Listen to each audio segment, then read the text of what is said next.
everyone. This is Dr. Smriti, your family physio. And today we are going to talk about mental health in COVID times. And we have a very special person, Dr. Disha Pandurangi from Nair Hospital. And she is doing a very noble job of treating COVID patients with their mental health issues. I welcome you, Dr. Disha, and it is really a pleasure to have you and talk about this very sensitive topic.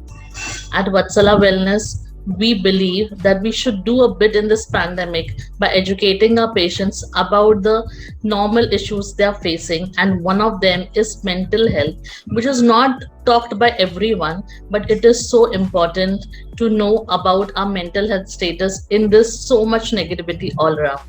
I welcome you, Dr. Disha. Thank you so much, ma'am, for those kind words. I think the pleasure is all mine. Okay, so no, we are really grateful that you said a yes to spread the word of positivity for all our patients. Okay, so can you tell me something about your work, how you are dealing with patients? Yeah, so I am in Nair Hospital right now. Currently, I am currently posted in COVID duties. I'm a psychiatry resident, and right now I'm doing COVID duties. So it's been almost a year that I am doing COVID duty. So the pandemic started last year, as we all know. So since last year, during the first wave, I worked for around 5 to 6 months. And then again, since a month, I have been again doing COVID duties. So it's been almost a year now. Just a year. Okay. Yes. And you were COVID positive anytime, or how is it was? No, I wasn't. I am still not. That's really good. That tells us what kind of precautions you might be taking, not only for yourself, but for people around you, for your family, and for your patients. That's really nice to hear. And how was your experience while treating these COVID patients?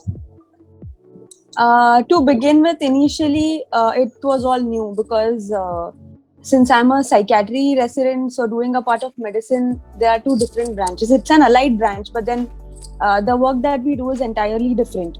So initially, I was a bit apprehensive like all the other residents, but then gradually, I think it was like a team effort where we got to learn many things like wearing a PP for like 6 hours and staying without food and water without 6 hours, like for 6 hours, and treating patients, meeting other residents, other doctors from other departments, getting to learn small things, which we which I would have never done being a psychiatrist. And my experience initially was like a team effort. So then it was, doing something for all the patients. It used to be a lot of hard work and strenuous at times, but then we all were together in it. So I got to learn a lot from my duties. So it was something new that I've not done before. Okay. That's really nice to know that in this situation, we all are working together and giving the best output to our patients. That's right. Yes. So, what were the common mental issues which are faced by COVID patients? Yeah, so the kind of patients that we are getting are initially, like during the first wave, was more like of the middle-aged and the elderly. So they had a lot of comorbidities, and there's a stark difference between the first wave and the second wave, because during the first wave, it was like completely new. Everybody was like unaware, and we had no clue what this disease is all about, how this pandemic is going to take a course. So then they were not in touch with their family members, the patients who were admitted in the COVID wards. And the other of the family members were in some quarantine centers, so they were absolutely cut off from their families. So yes, they used to be anxious. Some of them used to be depressed. Demise of some other relative or a family member was not informed to them. Then some of them used to have insomnia. They would have sleep disturbances. So majority of them would be anxious that when they'll get better, when they'll get to go home, meet all the family members. And the other patients who were following up with us, like our other patients, they were not able to get medications due to the lockdown. So due to unavailability of medications, all the illness kind of flared up by the time they came to us. So yeah, these are the kind of mental illnesses that patients faced, and right now also they are a bit anxious, and since the disease progression has shifted now, it's affecting the younger population a lot. So yeah. So everyone is having some of the other issue, only the severity is what matters, right? Yes. Yes. So how you are dealing with it, how the patients are treated, so it is more of counseling or how it is? So initially, when patients were admitted in the ward, so we are like around 1 or 2 doctors in each ward, and we work for 6 hours. So there are like 4 to 5 shifts in a day. So each doctor has to take rounds, talk to the patients. So that kind of puts their, mind at ease, and just by talking, sometimes just calms you down. So that thing, and belonging to Department of Psychiatry of Nair, we make sure that each resident, at least from our department, we do our bit in counseling, and we have separate counseling lectures. Like we take a mic and speaker in the wards to talk, so that all their problems are addressed at once. And they should also know that all the problems, or all whatever they are feeling, each and everybody is going through the same thing. So that kind of creates a different impact, that we all are in the same boat, and we all have to help each other out by talking, or by helping each other. And plus medications and all, whatever is the protocol we are following here at Nair. And I think following up properly, even after being discharged, we explain things well to them. And if there are referrals and all, we'll explain things well to them. And I have seen there are many patients who are admitted in COVID ward, and when I ask them to follow up in my OPD, they have come. So I'm really happy about that they are following up regularly, and they are taking precautionary measures even after getting discharged. Okay, that's really nice. People are getting aware day by day about this condition and Yes. getting to know the importance of mental health in this pandemic. So, how does family support plays a role in COVID? I think it's a very big thing to have family support. What do you think about that? Family support is by far the most important thing, I feel, after all the treatment part that goes on in the ward. Because I have seen patients just being fine just after talking once to their family members. Because as I told you that there was a difference between the first wave and the second wave, because the families were like they were put in COVID centers. There was absolutely no they were not in touch with them for a very long time. So right now they are kind of at ease, because they are in touch with their family members who come and meet them, send them food. So all of that makes a huge difference. And not just patients, I would also mention that even healthcare workers, like being a resident myself, being a doctor, I am away from my family. It's been almost 3 months that I have not met my parents. But not just my parents, like my people staying at my building, my friends, my family, they always call and keep a touch. Though I won't be able to call them, or maybe I won't find time, but they always keep a tab on me if I am doing fine. And I think like I am very grateful. They have no clue how it relieves my anxiety, and that keeps me going, and that keeps me functioning till the end. But then that creates a huge impact. Yes, yes.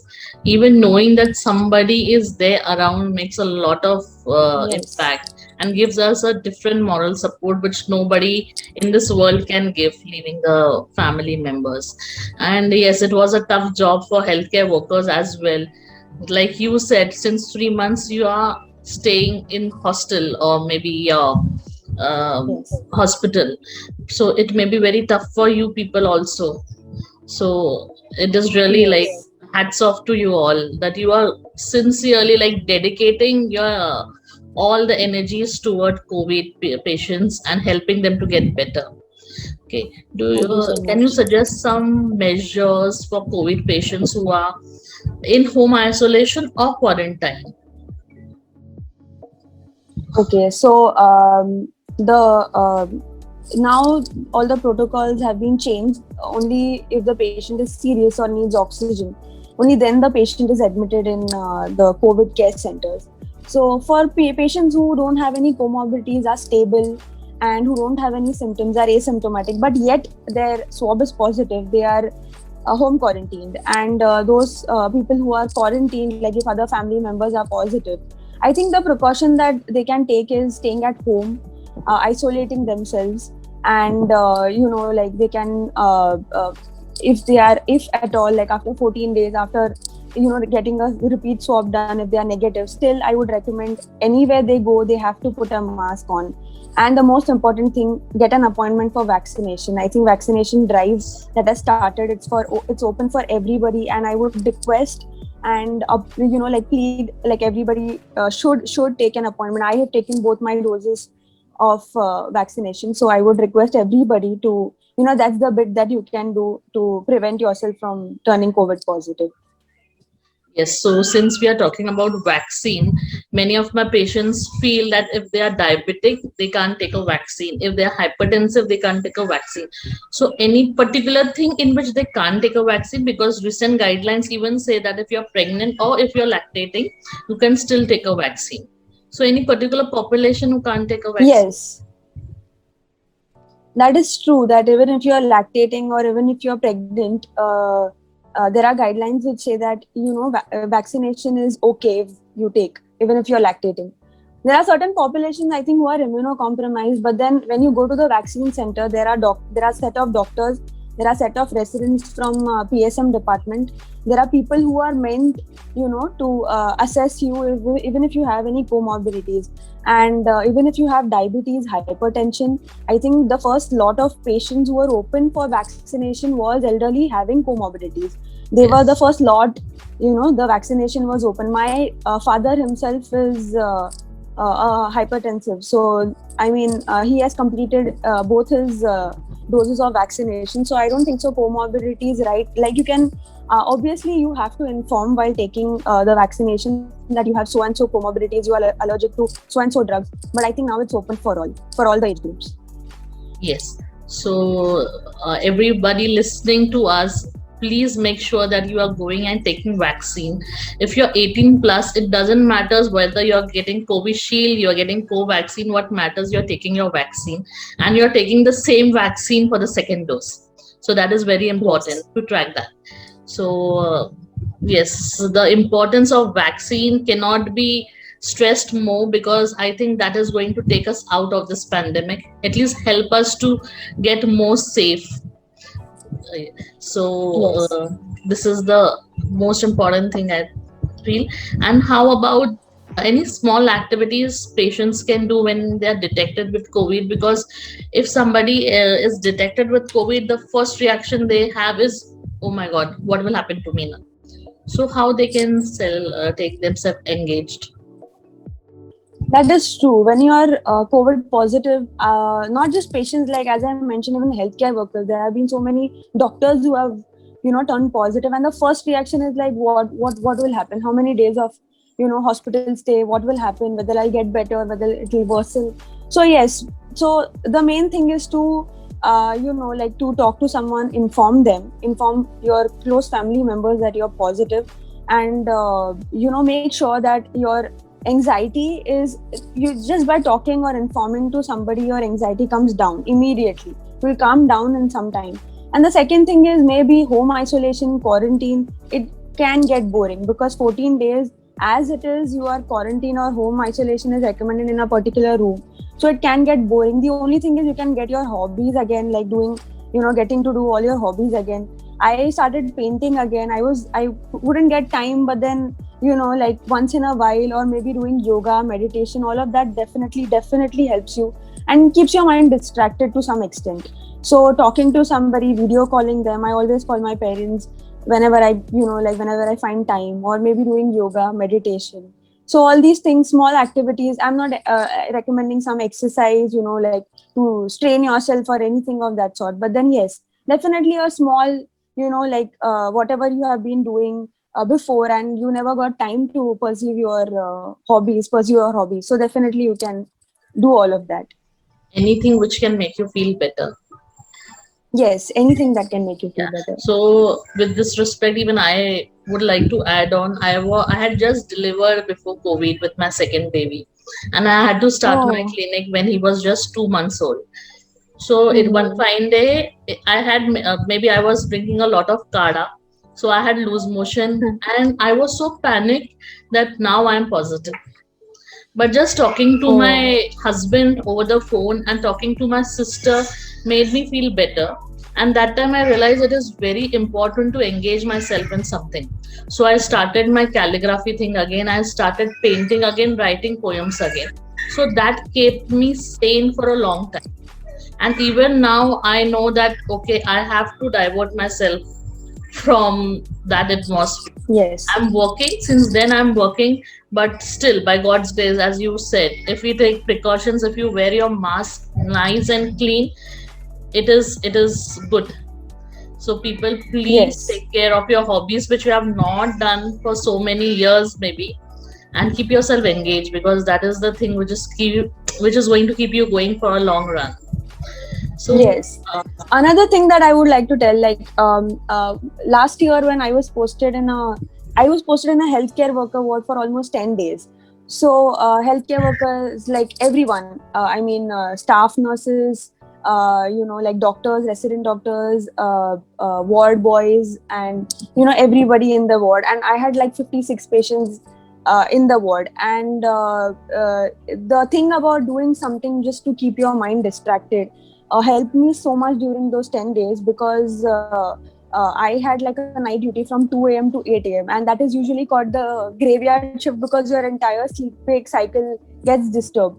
And I had my batchmates, my juniors, my seniors from my department admitted. So I wouldn't feel nice, to go to the ward and, like just see them admitted. But then later on, when they got discharged, see, you are wearing a PPE, so obviously you can't see their face, and that kind of rapport is never developed.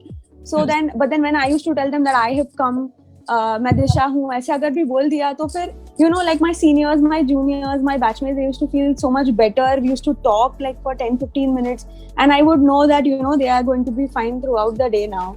And after coming back to my room, I used to do something just to distract myself and keep me going. So that really makes a very, very huge difference, I feel. And I think people who are home quarantined or who are isolated, I think they should do something like painting or maybe yoga or whatever keeps them happy. basically giving yourself some time in which you will be happy Yes. is the key. Yes. Next question is a little what I can say is a little very sensitive question. I have seen many children's having both the parents positive. So how can we help a child with their mental health? True, that is true. Right now, I think all kids, various age groups, they are aware of the pandemic to a certain extent, because they have been wearing a mask themselves. They have been watching their parents wear a mask. So yes, maybe like everything they won't understand, but trying to explain things to them that yes, they are positive and they have to maintain, like they have to do social distancing. They would be maybe admitted in a particular hospital, or maybe home quarantine. They have to stay in a different room away from them for some days. Explaining things to them is very important.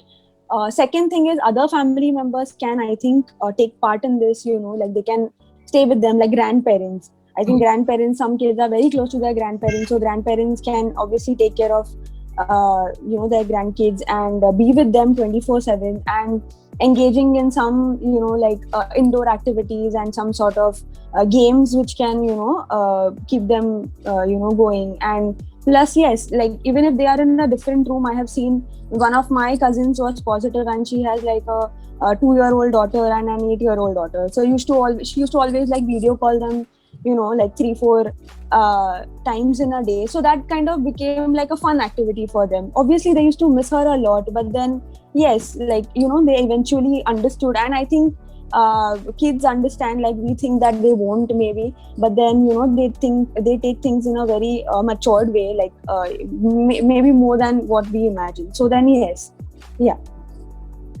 So kids have unknowingly grown a lot in this 1 year, and they have become matured, and now they understand that there is some virus. Even my son, he is just 3 year old. He is turned 4 now. He was 3 last year, and he used to tell me there is some virus, we don't have to go out, we need to wear a mask. So this is Hmm. what kids have learned. And Yes. one more question is, what are the basic psychosocial or psychological factors you would like to emphasize on so that people can stay sane for this period? Right. I think the biggest problem that every single person is facing is uncertainty.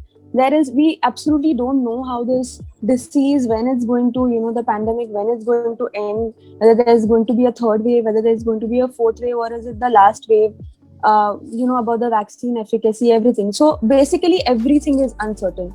The only thing that you can do, maintaining, taking basic precautions, like as I told before, like, wearing a mask, then getting your vaccination, both the doses of your vaccination, then maintaining social distancing, and as far as possible, not stepping out of your house till the peak, resolves. So these are the basic things that you can do. We are doing our bit as a healthcare worker. I'm doing my bit, and I'm sure each and every healthcare worker has been putting in efforts. The only thing that we are asking other people to, do is taking simple precautions, basic precautions, so that this pandemic resolves. Yes. So one last question. We have commonly seen that if somebody is tested positive and if he goes into a panic situation, the rate of recovery in that particular person is a little slow. So how can people deal with that? Yeah. Yes, that is true. If a patient is positive, and if like, it's bound to happen that the patient would have some sort of anxiety, and there are other patients who are, put on bag and mask, or maybe nasal prongs, or maybe BiPAP and ventilator, and it's very tough, very very tough. We are putting in efforts, but at the same time, we shouldn't forget that even the patient is doing his or her best, because the BiPAP machine itself, like the force with which the oxygen comes, the air comes, it's tremendous, and it is very uncomfortable, and like, not comfortable for the patient to be on it for 24 hours and for so many days. So yes, that is, like a big thing, that the patient becomes worried about how he's going to recover, or what is going to happen with him. But yes, basic things, like if the patient is in the ward, obviously his doctor talks to them, each staff nurse will talk to them. So that kind of, it is kind of comforting, since the patient is not going to meet his family members for a couple of days. And there are medications which we give, just to keep them calm. And the others who are at home, I think maybe it's an illness which can be recovered. There are thousands and thousands of people who have recovered. There is no such thing that, oh my god, it is definitely a very scary, and it progresses fast, but then there are thousands of people who have recovered. So it's not that, if you are COVID positive, the end result is not going to be okay. It is going to be okay if you take your medications properly, and you take the precautionary measures, and you home quarantine yourself. And yeah, so then basic things, like talking to your family members, keeping them informed, that will keep your mental mental thing at least at peace. And yeah, basic things that you can follow, that I think will surely help. Yes. So thank you so much, Dr. Disha. This was really good, and I'm sure all the patients who are watching this video, they are going to benefit from this. And so in nutshell, we can say yes, COVID is there, and it is really taking toll on everyone's mental health. But by the end of the day, we all are going to come out of this. Yes, there is mortality rate which is fluctuating, but much more recovery is there, and we should always see how many patients are recovering. I have recently seen some 98-year-old female recovering.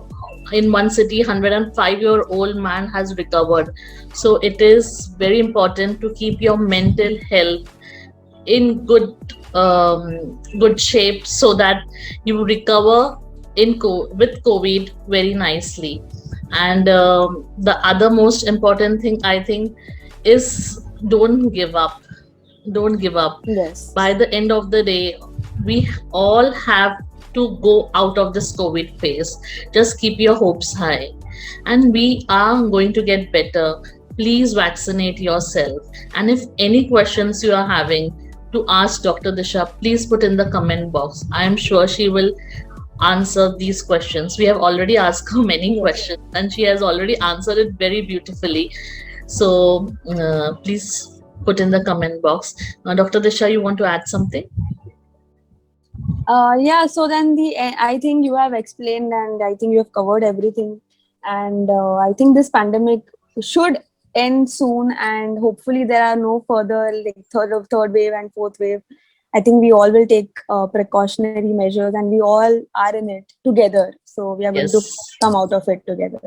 Yes, we all are going to come out of it together. That's true. And we all are going to take the vaccine.